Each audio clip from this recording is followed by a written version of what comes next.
10 صورتیں ایسی ہیں جن کو ہم اپنی زندگی کا حصہ بنا لیں، اپنے عمل میں لے آئیں تو یہ برکتیں ہمیں ضرور ملیں گی۔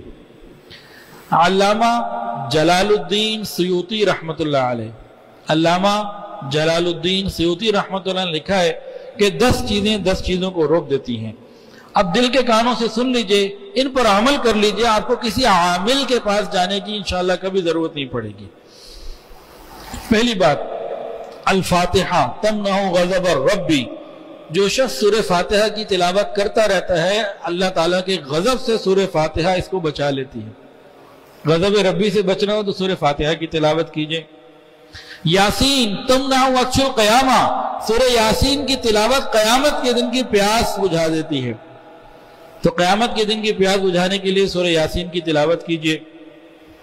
الدخان تمنع من احوال القیامہ، 25ویں سپارے میں ایک سورت ہے 3 رکوع کی سورت دخان، جو روز تلاوت کرے گا قیامت کی ہولناکیوں میں، جب سورج بھی قریب ہوگا، زمین تپ رہی ہوگی، عرش کے سوا کوئی سایہ نہ ہوگا، اس وقت اس ہولناکیوں میں اللہ تعالیٰ اسے بچا لے گا۔ چوتھی بات، الواقعہ تمنع الفقر والفاقہ، روزانہ مغرب کی نماز کے بعد سورہ واقعہ کی تلاوت فقر اور فاقے سے بچا لیتی ہے۔ بھئی رزق کی تنگی کا معاملہ ہے، قرض ہے، سورہ واقعہ کی تلاوت کیجئے، اللہ تعالیٰ رحمت فرما دیں گے۔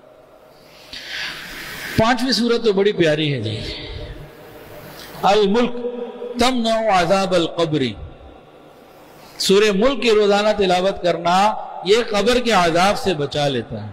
اور حدیث کے اندر آتا ہے، نبی علیہ السلام نے فرمایا میرے دل کی خواہش ہے کہ ایک سورت ایسی ہے جو میرے ہر امتی کے دل میں ہو، یاد ہو، سب کو زبانی یاد ہو، سورہ ملک ہے۔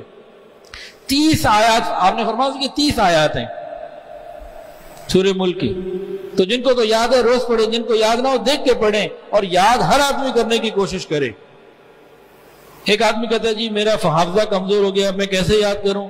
حضور صلی اللہ علیہ وسلم کی خواہش کو سامنے رکھ کر یاد کرنا شروع کرے، ایک آیت بھی روز یاد ہو گئی تو 1 مہینے میں یاد ہو جائے گی، آدھی آیت بھی روز یاد ہو گئی تو 2 مہینے میں یاد ہو جائے گی۔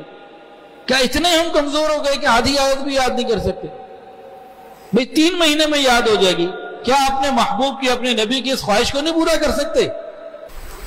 سورہ ملک یاد کریں، روز پڑھیں۔ 6ٹھی بات، الکوثر، سورہ کوثر کے بارے میں فرمایا کہ یہ دشمنوں کے جھگڑے سے بچا لیتی ہے۔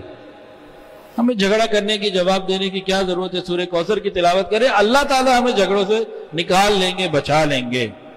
الکافرون تمنع الکفر عند النزع، اللہ اللہ اللہ، فرمایا کہ سورہ کافرون قل یا ایھا الکافرون کی تلاوت موت کے وقت کفر سے بچا لیتی ہے۔ کتنا بڑا انعام ہے، اس کی بھی ہم تلاوت کریں۔ الاخلاص تمنع النفاق، سورہ اخلاص یہ نفاق سے، دو رنگی سے بچا لیتی ہے۔ اور سورہ فلق، الفلق تمنع حسد الحاسدین، قل اعوذ برب الفلق کی کثرت کے ساتھ تلاوت یہ حاسدین کے حسد سے بچا لیتی ہے۔ اور والناس تمنع الوساوس، سورہ ناس وساوس سے بچا لیتی ہے۔ تو یہ 10 صورتیں ہمارے پاس موجود ہیں، ان کو ہم اپنی زندگی کے عمل میں لائیں، ان کو نمازوں میں پڑھیں اور ویسے تلاوت کرتے رہیں۔ اللہ یہ ساری نعمتیں ہمیں عطا فرما دیں گے، اور اللہ تعالی ہمیں آسانیاں بھی عطا